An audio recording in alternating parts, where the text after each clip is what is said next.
maanta oo kale muddo laga joogo 22 sano ka hor 3 bishii May ee sanadkii 2002 waxa magaalada Pretoria ee dalka Koonfur Afrika ku geeriyooday madaxweynihii Somaliland Maxamed Xaaji Ibraahim Cigaal marxuum Cigaal waxa uu ku dhashay deegaanka Oodweyne hilaadii sanadkii 1928 isagoo waxbarashada asaasiga ah ku qaatay gudaha Somaliland markii dambana waxa uu waxbarasho ganacsiga oo heer jaamacadeed uu tagay dalka Ingiriiska oo ka soo laabtay horaantii sanadii 1950 sanadkii 1956 waxa uu noqday xogayihii guud ee ururkii SNL oo uu halgamayay gobonnimo Somaliland ay ka qaadato gumaystihii Ingiriiska bishii February ee sanadkii 1960 Cigaal waxa uu gacantiisa ku saxeexay madax banaanidii Somaliland ay heshay sanadkii 1960 June kowdii bishii July ee sanadkaasi markii ay midoobeen labadii gobol ee ay kala gumaysanayeen Ingiriiska iyo Talyaanigu ee la asaasay Jamhuuriyaddii Soomaaliya ayaa waxa loo magacaabay wasiirkii gaashaandhigga ee ugu horeeyay Soomaaliya ay yeelato sanadkii 1963 waxa loo magacaabay wasiirka waxbarashada ee Soomaaliya xilkaas oo uu iska casilay markii dambe sanadkii 1964 muddo kadibna waxa uu ku biiray xisbigii SYL iyadoo 10kii bishii July ee sanadkii 1967 loo magacaabay ra'iisul wasaaraha Soomaaliya kadib markii Cabdirashiid Cali Sharmaake uu noqday madaxweynaha Soomaaliya mar kale Cigaal waxa loo magacaabay ra'iisul wasaare sanadkii 1969 kadib doorashooyinkii dhacay sanadkaasi dawladdii rayidka ahayd ee uu hogaaminayay Maxamed Xaaji Ibraahim Cigaal ayaa waxa inqilaabay militariga 22kii bishii Oktoobar ee sanadkii 1969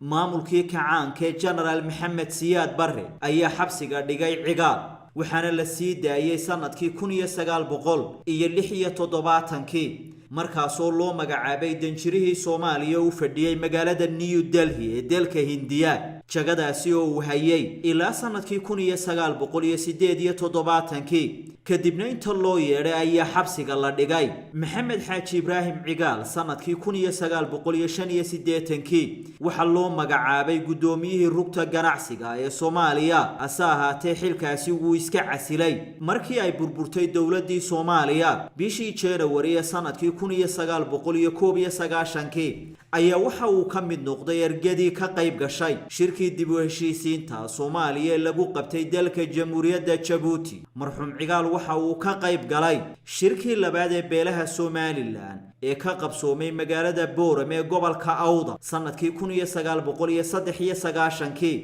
iyadoo loo doortay madaxweynaha Somaliland 3 bishii May ee sanadkaasi waxaana uu bedelay Cabdiraxmaan Axmed Cali Tuur oo ahaa madaxweynihii ugu horeeyay yeelato Somaliland Cigaal iyo Tuur waxay ka mid ahaayeen ardaydii isku fasalka ahayd ee wax ku baratay dugsiga caanka ee Sheekh mar kale waxa Maxamed Xaaji Ibraahim Cigaal loogu doortay madaxweynaha Somaliland shirweynihii beelaha Somaliland ee lagu qabtay magaalada Hargeysa sanadkii 1997 Cigaal waxa uu xilka hayay ilaa 3 bishii May ee sanadkii 2002 markaasoo isagoo 9 sano xilka hayay uu ku geeriyooday magaalada Pretoria ee dalka Koonfur Afrika oo xaalad caafimaad uu joogay meydkiisa ayaa laga soo qaaday dalka Koonfur Afrika waxaana lagu aasay magaalada Berbera madaxweyne Cigaal waxa lagu xusuusan doonaa muddadii uu ahaa madaxweynaha Somaliland samaynta dastuurka Somaliland aasaasidda nidaamka axsaabta badan iyo dhidibba u taagidda hanaanka dawladnimo ee Somaliland Maxamed Xaaji Ibraahim Cigaal oo guursaday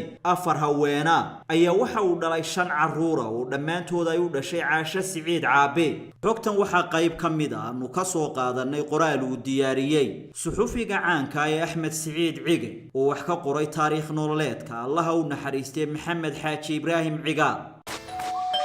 ما شاء الله soo dhawaada